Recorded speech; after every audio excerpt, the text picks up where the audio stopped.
Should NATO impose a no-fly zone over Ukraine? As Russia intensified air attacks, President Volodymyr Zelensky repeated his call. But the Western military alliance says blocking airspace would escalate the war. So who's right? This is Inside Story.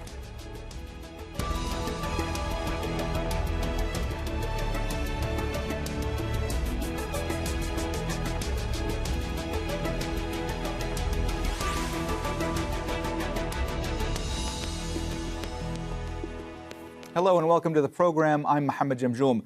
Russia's invasion of Ukraine is intensifying with air attacks on civilian areas. Artillery shells destroyed several buildings around the capital, Kyiv.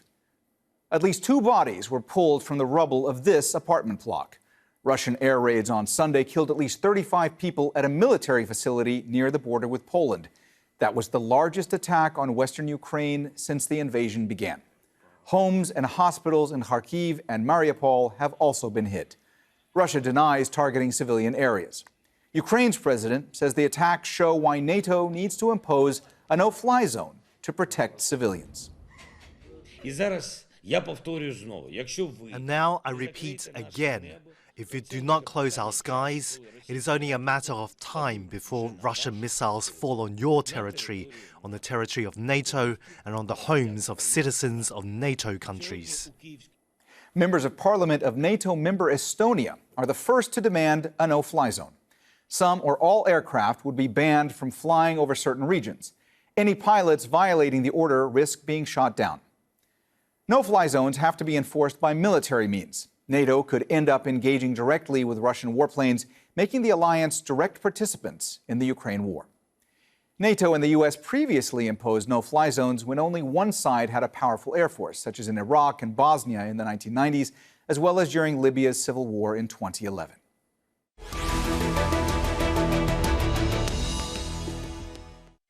All right, let's go ahead and bring in our guests from Kyiv. Halyna Yanchenko, a member of the Ukrainian parliament and deputy head of Ukraine's parliamentary majority.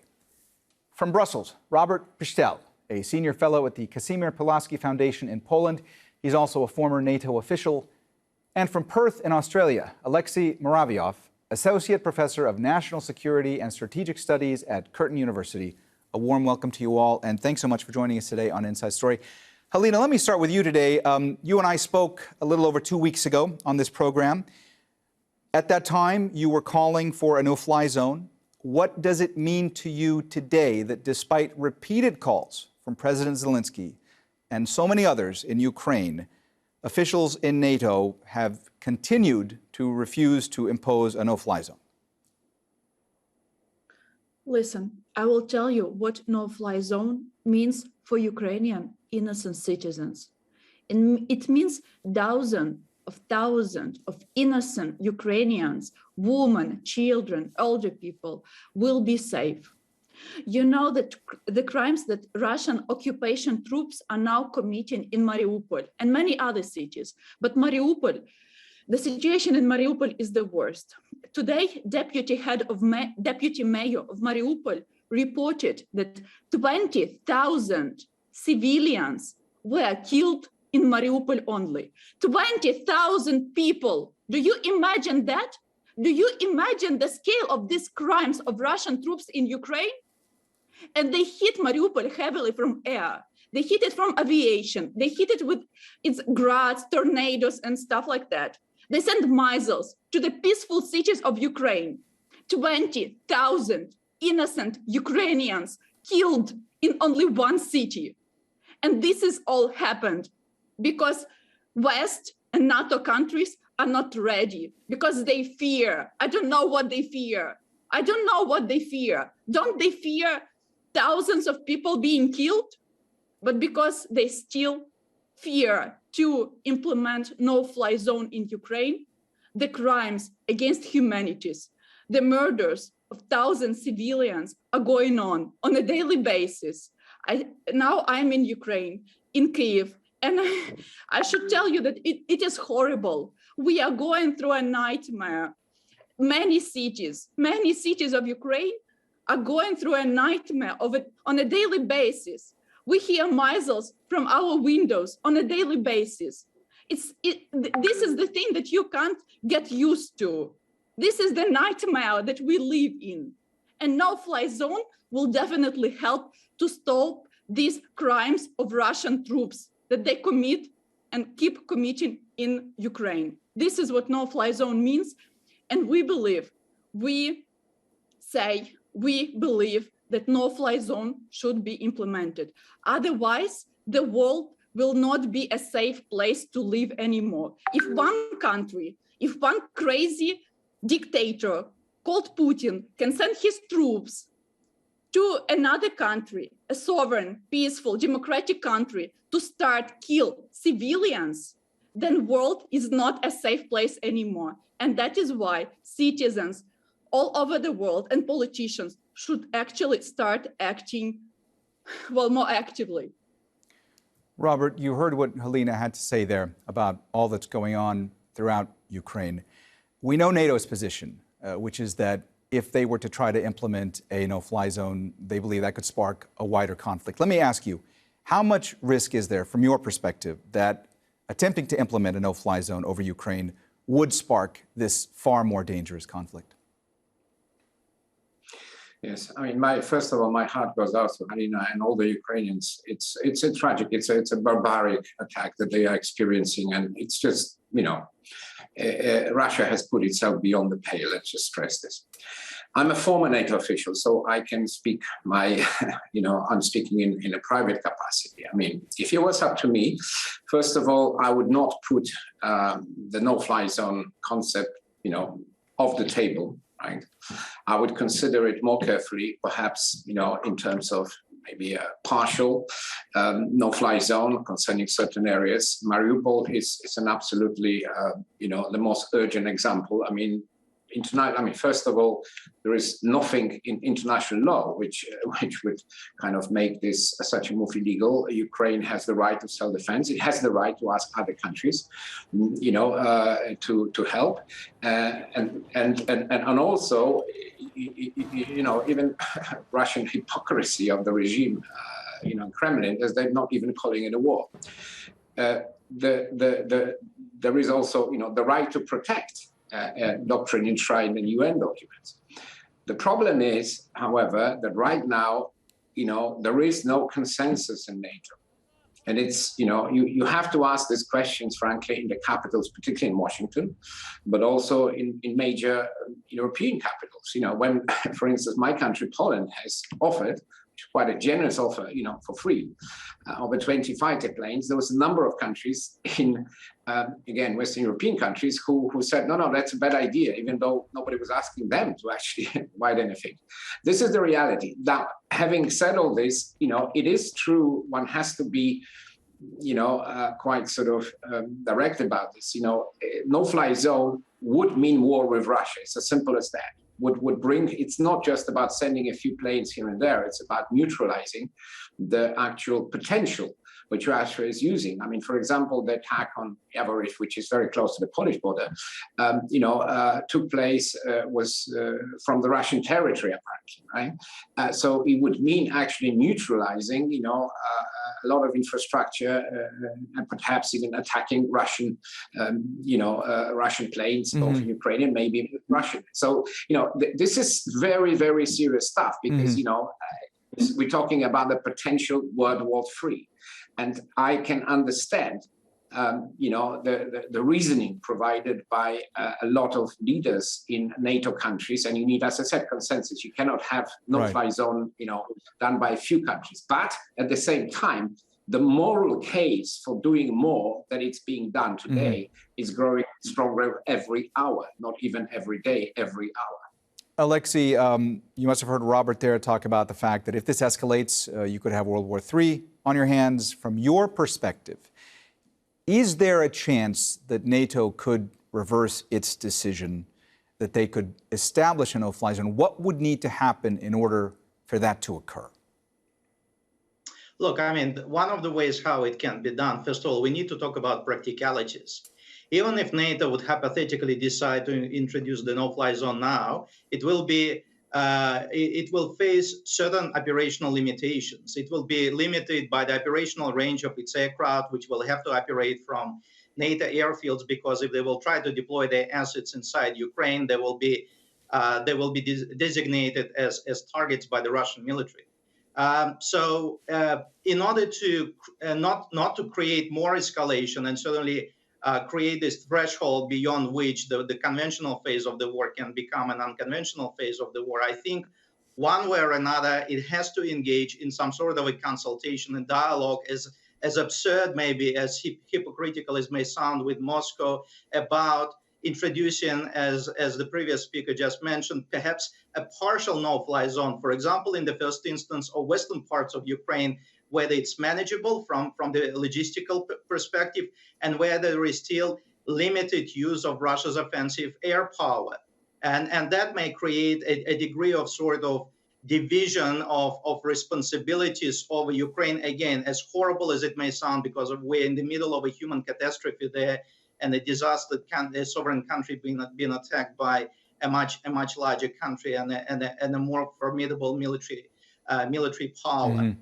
But if we're not talking about really escalating the confrontation and not spilling the conflict beyond Ukrainian territory, it can be done, but it has to be done in through some sort of a consultation, communication, mm-hmm. and that may not be possible right this moment, because as far as I understand, all formal communications between Russia and NATO has been suspended, if not terminated for good.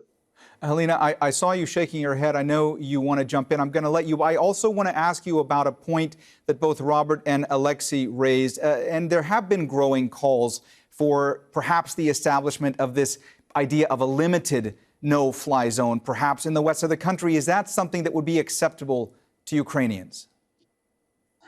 Well, first, I would like to ask Alexey to stop Putin's narrative. This is not confrontation. This is not crisis. This is war with thousands of civilians killed. You should realize that, and you should not use Putin's narrative, because Putin's narrative kills. It kills real people in Ukraine, and you have no obligation on. You should not commit the crimes in the media. Second thing, no, partial no-fly zone is not working. What are you talking about? This is like what? Let us save people in one region, and Putin and Russian occupation army can kill people in all other regions? Is that what you suggest? Can you imagine, do you even imagine what you are talking about? Again, let me remind you that 20,000 civilians, meaning women, children, older people, other civilians, were killed only in one city, in Mariupol. People are stuck there with no food, no water, no medication. People are dying because they can't get a treatment. People with diseases, with cancers, with diabetes, they can't get treatment and they are dying. Children, imagine that children on European continent are dying because of dehydration. They don't have water to drink and they die. Do you imagine that? Do you imagine going through such a things? And then we see experts and, politicians talking that no-fly zone is not something that we should discuss now. Let's think about it later on, when another dozen of Ukrainians will be killed, when another million of Ukrainians will become refugees. Is that what you are talking about, really? Halyna, is that what we should discuss? Halyna, may I ask you, if NATO continues to refuse to establish a no-fly zone, what else would Ukraine like to see in the form of assistance, if they continue to refuse that? NATO is the biggest disappointment of this year. NATO is a total disappointment.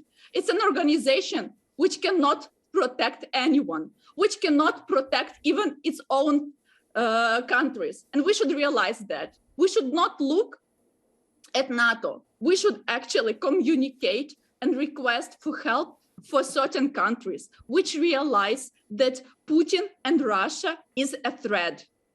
Putin And Russia is a threat for the whole world, for global security. In the majority of European countries, in their, strategic documents, it's already said, it is already said for years that Russia is a threat for global security. It is a threat for European security. And nowadays we see it all. We see that they kill people in Ukraine. We see that Russians, we have dozens of witnesses like that Russian soldiers are going into residential buildings, dragging people from their apartments and shot them dead on their yard. This is what we are going through. Can you imagine that? Can you imagine this experience? Can you imagine how many more years after we finish this war, after we win this war, for how many more years we should treat our people so they can recover from this stress? Do you imagine that? And we still discuss when and who should impose no-fly zone.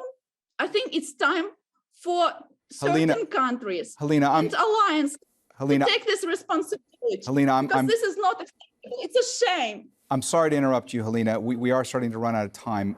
I need to ask Alexey a question here. Alexey, you talked about the feasibility perhaps of a limited fly zone. I want to ask you about how difficult it would be to achieve an expansive no-fly zone throughout the whole of Ukraine. Well, coming back to the point that I raised earlier, first of all, it would be difficult logistically. Just the sheer operational range of NATO aircraft would require a different sort of proposition. Deploying, for example, seaborne assets in the Black Sea would be impossible given the operations and the operational activity of the Russian Black Sea Fleet and the fact that the Russians effectively control the entire Black Sea maritime theater. Trying to neutralize Russian defensive posture in Russia will automatically be treated by Moscow as the declaration of war on Russia.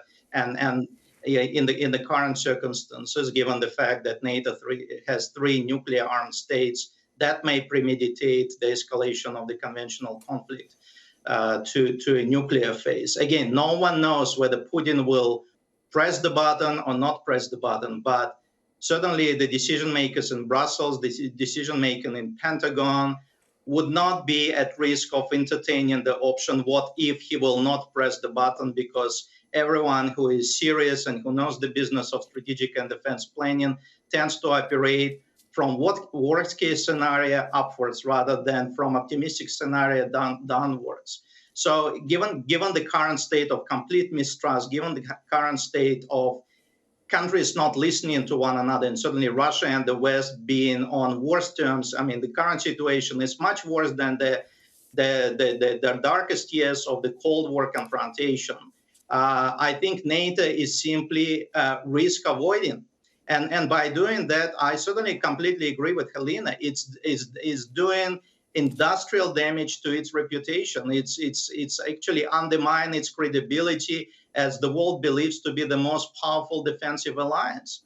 When it doesn't have the political will to challenge Russia over Ukraine after years of sidelining with Ukraine, after years of providing military assistance to Ukraine, after years of giving promises to Kyiv about eventual membership in its defensive structure, and with EU providing similar sort of promises with the eventual membership in the EU. And now it seems to be falling apart simply because the Russians decided to undertake kinetic action, which is obviously unwarranted aggression against a sovereign nation. It really, first of all, undermines European confidence in their own strategic affairs. It undermines, I think, European confidence in the United States as the private security guarantor on one hand. On the other hand, it certainly provides generals in Moscow with additional confidence in exercising more lethal force because they can see that NATO is simply too scared to challenge them. I'm sorry to interrupt you, Alexey. Again, we are starting to run out of time. I need to ask Robert a question. Robert, I saw you reacting. It looked like you wanted to jump in, so I'm going to let you do that. But I also want to ask you about the fact that the Parliament of Estonia, has become the first to demand a no-fly zone of a NATO member state. Do you think that there's going to be more pressure from NATO member states to try to impose a no-fly zone? Yes, I mean, this is, by the way, I was shaking my hand because I now part company with Alexey, because he was actually, his last remarks, he was basically repeating, repeating probably narrative in a more subtle way. Sorry. We are much more united than, and the important thing is this. First of all, I try to explain what the problem is, but my sympathy is with Halyna, because I believe that we cannot just watch this like 20,000 people being killed in Mariupol is enough just to demand to do more. And I think the public opinion in our countries will grow much harder with every hour. The second point I would make, and this is where I say you are totally wrong. You're trying to portray. I mean, NATO is, there is no consensus for various reasons, but the Russian armed forces are inept, ineffective, and frankly, they're a bunch of cowards because they are unable to conduct a proper military operation. They could not do it in Syria. They could only bomb innocent people in Syria. They could not conduct it in Chechnya, and they're repeating this in Ukraine. So in my view, the actual ability, if a political decision was made by NATO, and it would have to be by NATO. Again, sorry, Halyna, I'm not the one taking decisions, but if I were, my fear, my calculation about the ability of NATO to actually impose it is much more optimistic because of the complete shambolic, corrupt way. We're talking about not just war crimes, but plain pillaging, which the Russian soldiers engage with. They are not able to fight openly with the Ukrainians. So in other words, if NATO decided to go with the risk of the Third World War de facto, but I'm pretty sure that it would be able to overcome the Russian military forces. That is the reality. But again, I come back to the point. This message has to get through.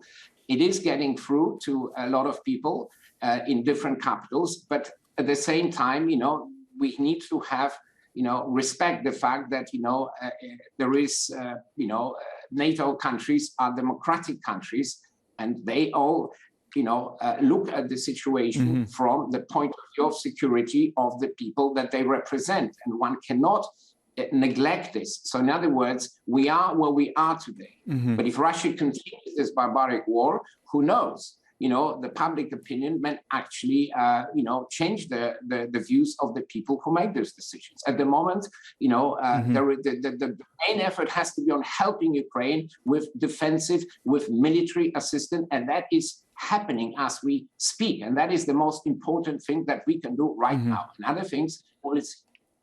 Alexey, we only have a little over a minute left. It looked like you might have wanted to respond to what Robert was saying, so I'm going to give you a chance right now. Look, I mean, it all comes down to the point. Okay, if NATO will agree on using military force to intervene, who is going to do it? I mean, clearly, it's not going to be Estonia, who was the first to vote for it. So it's going to be established military powers. We also need to remember. Just give me a second, please.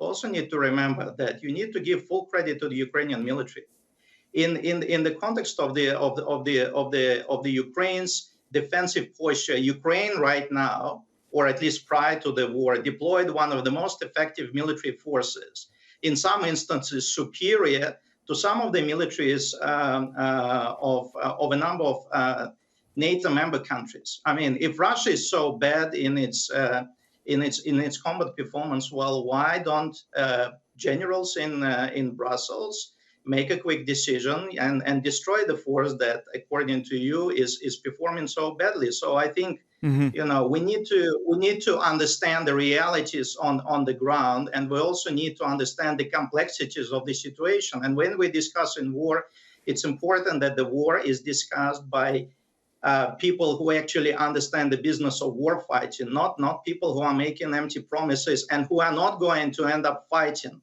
Who are not going to go to the front line to actually confront that force. So before you simply say and make promises about destroying the force, assess it first, and then make your decision. And clearly, this is where NATO has been stuck with it. with that assessment. All right, well, we have run out of time, so we're going to have to leave the conversation there today. Thanks so much to all of our guests, Halyna Yanchenko, Robert Pszczel, and Alexey Muraviev. And thank you, too, for watching. You can see the program again anytime by visiting our website, aljazeera.com. And for further discussion, go to our Facebook page. That's facebook.com/AJ Inside Story. You can also join the conversation on Twitter. Our handle is @AJ Inside Story. For me, Mohammed Jamjoom, and the whole team here, bye for now.